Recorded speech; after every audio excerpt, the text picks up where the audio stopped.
Hello and welcome to Painting Time. I'm David Chitowski. Today I will be laying out a large painting of the North Atlantic ecosystem. To start off with, I've got some black paint that I thinned out with a black acrylic paint that I thinned out with a little bit of water.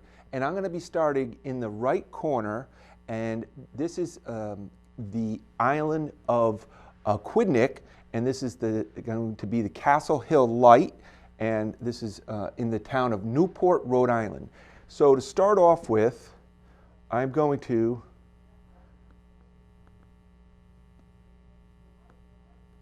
just go like this, right? And this is going to be our first marker. Then we're going to go into the back here. We're going to lay this out. And I've chosen to use black paint on this so that the exercise here, this is going to eventually end up being a finished painting, but so that you can see how I lay out, how I lay this painting out. So these are going to be cedar trees, and then the cedar trees fall down and they go into, this is going to be Narragansett Bay. And these are going to be the rocks here.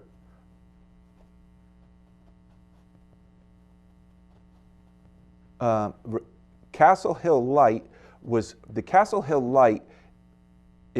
a navigational beacon that marks the mouth of Narragansett Bay, and it was first lit in 1890. It's on Ocean Drive. And it's a very interesting lighthouse, to say the least, because the lighthouse is built right into the side of the rocks, and it's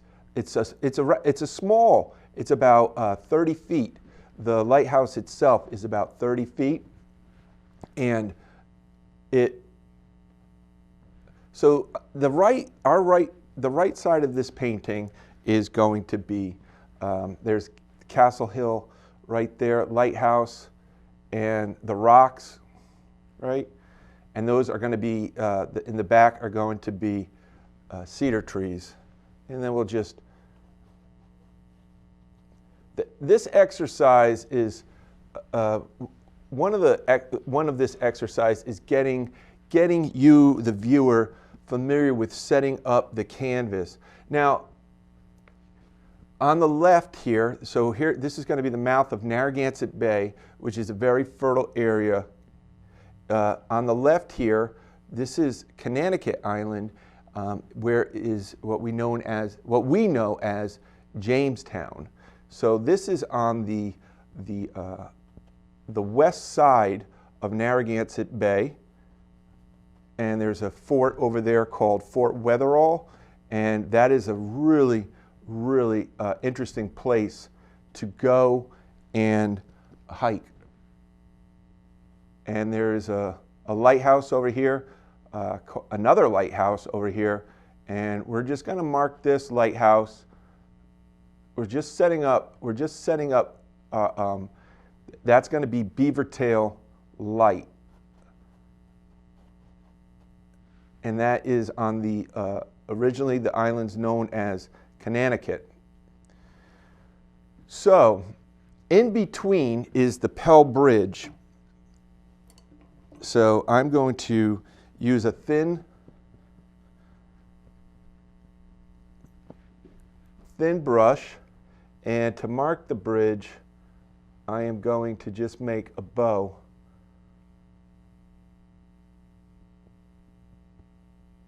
Down like that. That is going to mark the Pell Bridge, which connects Jamestown, Rhode Island to Newport, Rhode Island. And we can go ahead and might as well just put in a couple stanchions right here. So on our right is Newport, Rhode Island, also known as Aquidneck Island, and on our left is Jamestown, also known as Conanicut Island. In between is Narragansett Bay, which is a very fertile bay. This, so I'm also going to make a horizon line with the black paint. I'm just going to slowly go like that. So that separates the bay from the sky. Okay, so that's what we did. We just separated the water from the sky. And that's how we made that. On my left, I'm going to, if you've seen an earlier episode of, this is going to be a humpback whale breaching, and we've painted him before, so I'm going to illustrate him now with, again, a thin black line. This is going to be the top of the whale right here, and then as we're going to come to, this is going to be its large pectoral fin right here, going like that,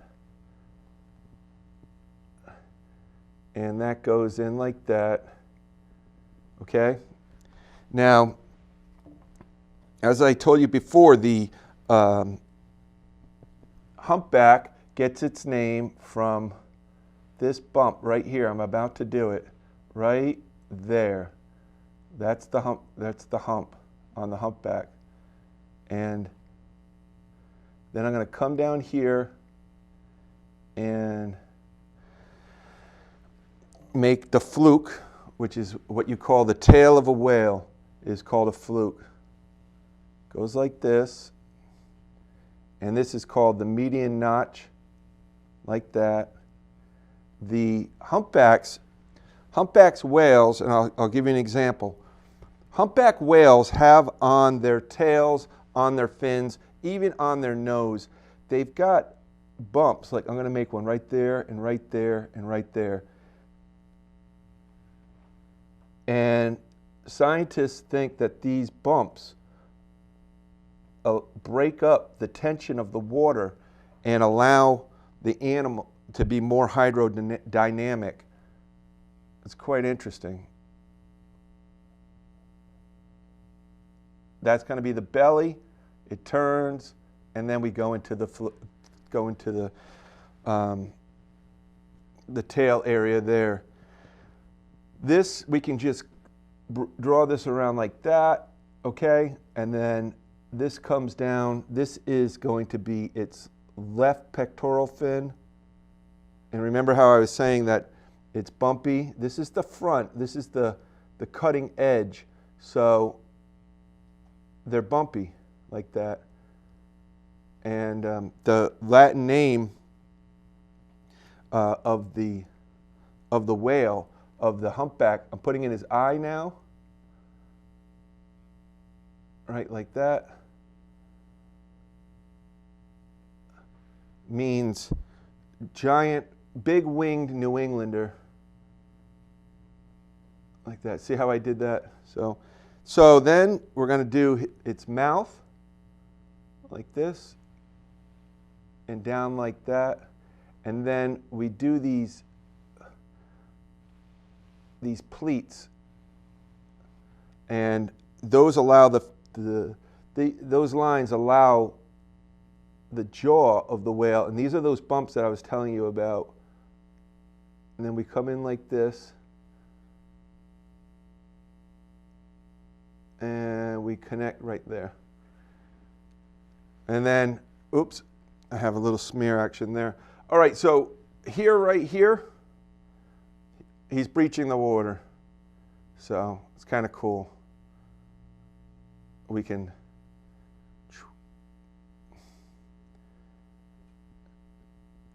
and when, you know, as I said before, as I'm working with acrylic paint,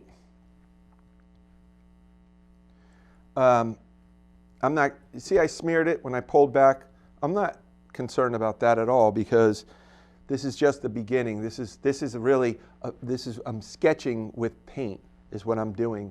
So I'm just going to leave that, and I'm laying it out. So now my strategy was to work from a clockwise strategy. And I'm going to come down and I'm going to paint this, the outline of two common dolphin, which is, they're not common at all. They're magnificent animals, and they come in in the fall of the year, especially, or sometimes in the spring too, to capture the migrating fish. So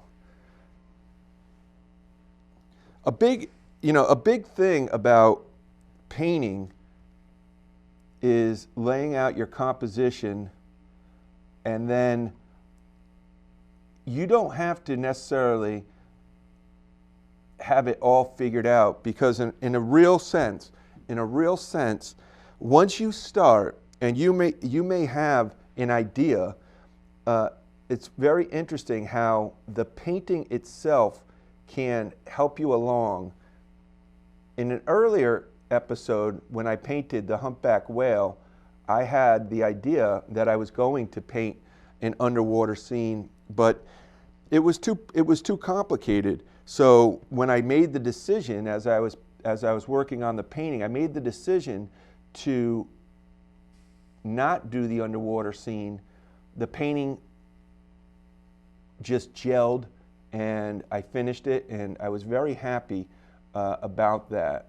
So as you go about doing this, you have to make these decisions, but you also have to be sensitive to, to what the painting may be telling you.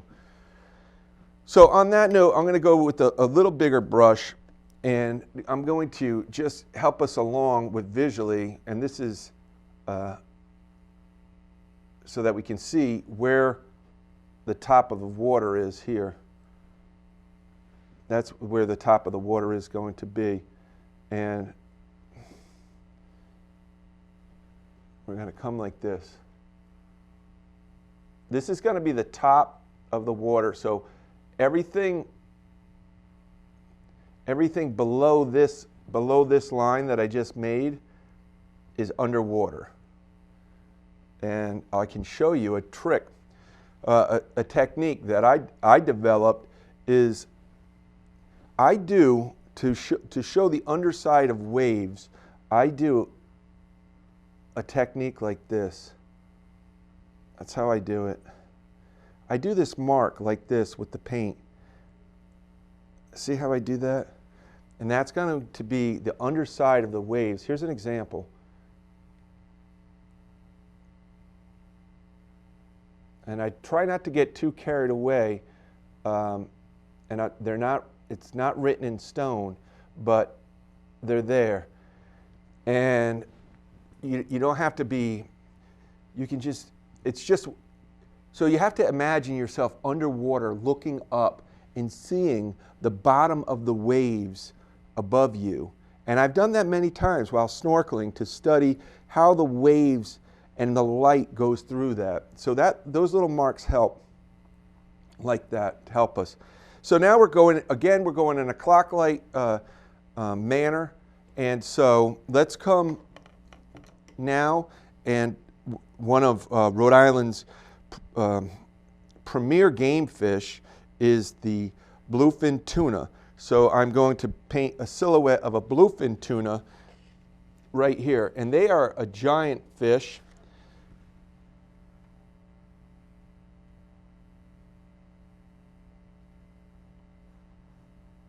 The bluefin tuna can get over 1,000 pounds, and they come in the summer. They come in the summer, the bluefin comes in the summer, and they feed on menhaden, mackerel, bluefish. They're giant, and they are a top predator. So that we're going to definitely have the bluefin in here.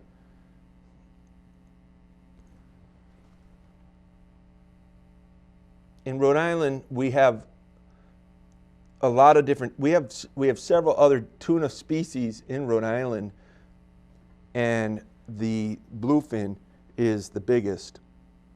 Here now, the bluefin has a sickle-shaped tail, like that.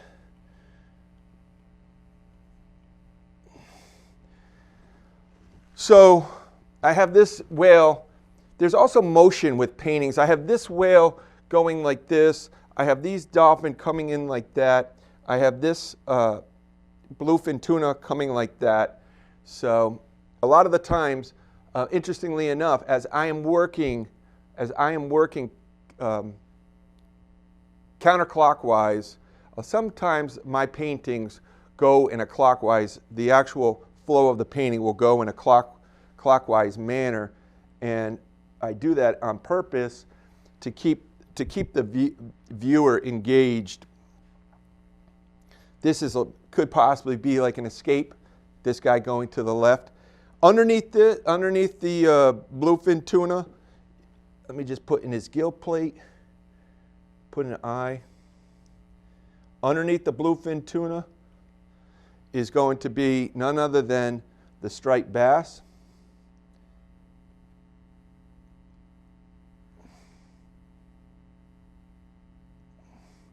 Striped bass is an amazing game fish.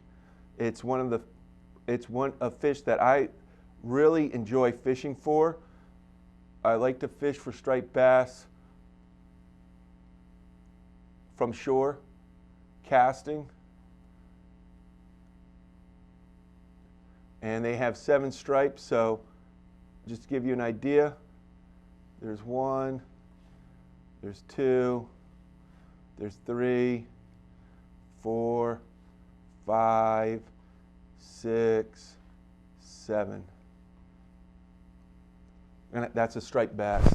Now, I'm going to speed this up a little bit, and I'm going to put in a right whale.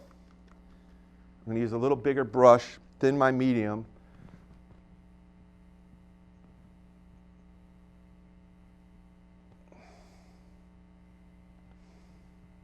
This is going to be, now the right whales are a very endangered whale.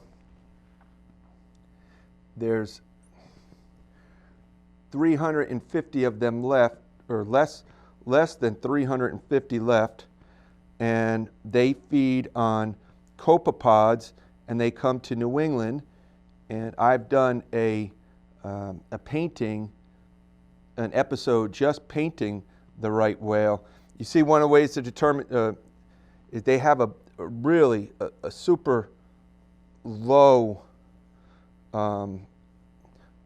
mouth, a bowline for a mouth. Okay, so there's our right whale there. Here's its pectoral, which is square. Its eye is there, right? The reason why that's going to be the eye of the right whale, and then it goes back, it's going back in, and this is going to be a female, and this is going to be her calf, like this.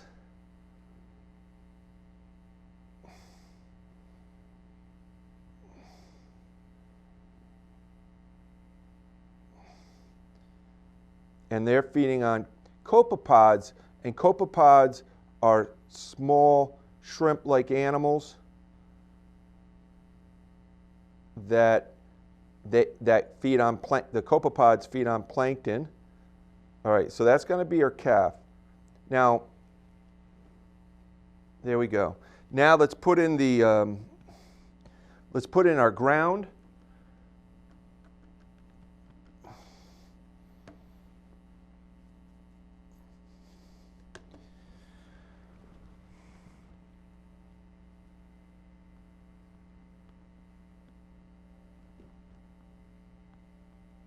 And at this point, you know, what I am hoping to show you is how, when you have a big canvas like this, how you go about, from the very beginning, how you go about getting your composition, and what we're doing is we're painting the the North Atlantic ecosystem, how you start and get your composition.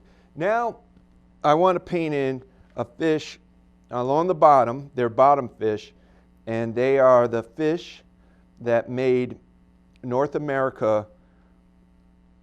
They are really one of the foundations that North America has been built on, and that's called the codfish. So the codfish, or I'm going to put 2 codfish in right down here on the bottom. Codfish, right, are, like I said, they're bottom fish, and when they used to be, the codfish used to be found in unbelievable numbers here in North America, but they were over-harvested and the population crashed, unfortunately. And now they are trying to bring the codfish back.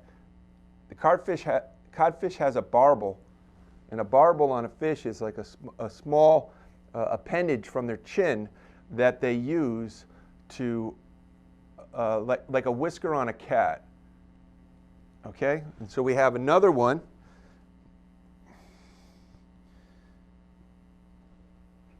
We're going to have another codfish. Codfish are gregarious. They're usually found together. And this one, I'm going to have him pointed down.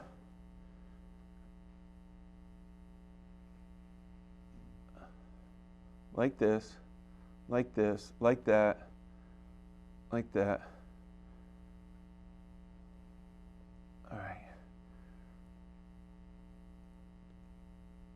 I'm just moving along. I'm not concerned too much on accuracy at this point, because getting the animals all in their space and getting that takes a lot of mental energy. It takes a lot of, gives you a break from having to think about this. Okay, I know that the right whale is here. I know its cap is there. I know the lighthouse is there. I know all these things. So once they're put in place, then your job is to paint them. You don't no longer have to think about the composition as a whole. Okay, I'm going to move my little desk here, and I want to paint a very interesting fish that it's known by, has a few different names, and it's found on the bottom. One of the names is the monkfish. Another name is the goosefish, and then it's another name which they're known as is the anglerfish. And they're known as the anglerfish because they do indeed have an appendage on the top of their head with a lure that they actually fish for fish, and they look like the bottom. They're actually quite intimidating, their features, and they're almost invisible to see because they use great camouflage, and they have this little lure that they use along the bottom to lure fish.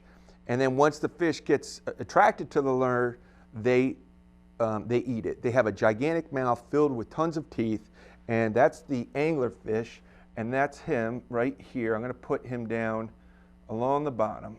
Here he is right here, and I'm just going to do these serrated line like that to represent their feet. They have their fin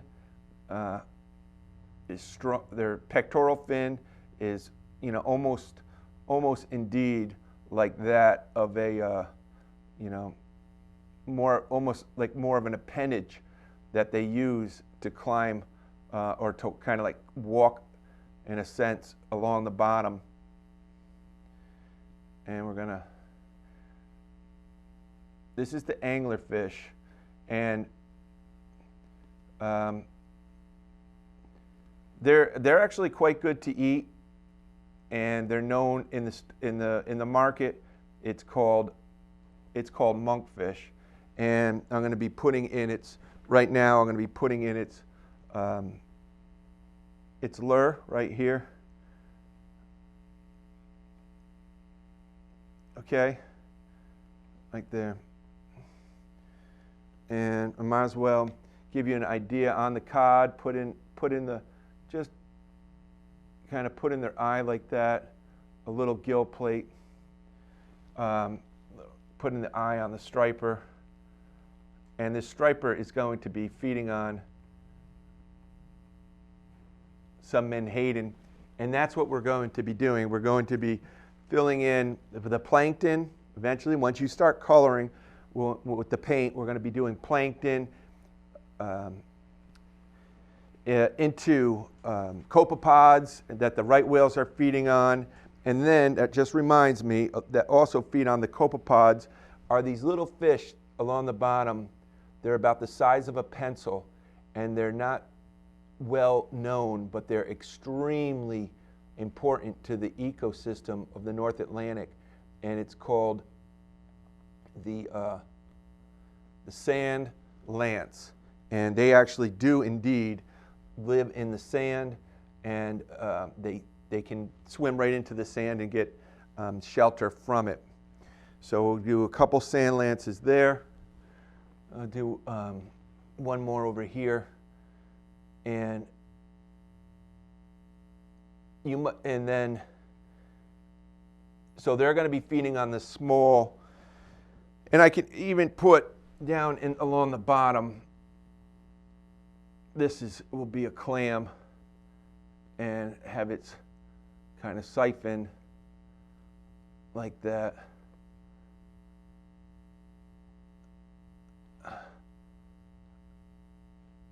This is a quahog that we make chowder out of, and he's kind of in the mud down there along the bottom. Codfish will be eating quahogs. This guy will be eating a quahog here, like that. And then over here, this codfish will be eating the sand lances. So this is how you lay out a big painting, how you get the composition. And now our job on the next painting time is that we will paint this, and I'll show you how to do that. So we have the Castle Hill Light, the Pell Bridge, Jamestown, and Beavertail Light, the Humpback, Breaching, Common Dolphin, Bluefin Tuna, Striped Bass, Monkfish, Codfish, Quahog, Right Whales, and Sand Lance. Thank you for joining me. My name is David Chitowski, and this is Painting Time. I hope you enjoyed yourself, and I hope to see you again. Thank you so much. Bye-bye.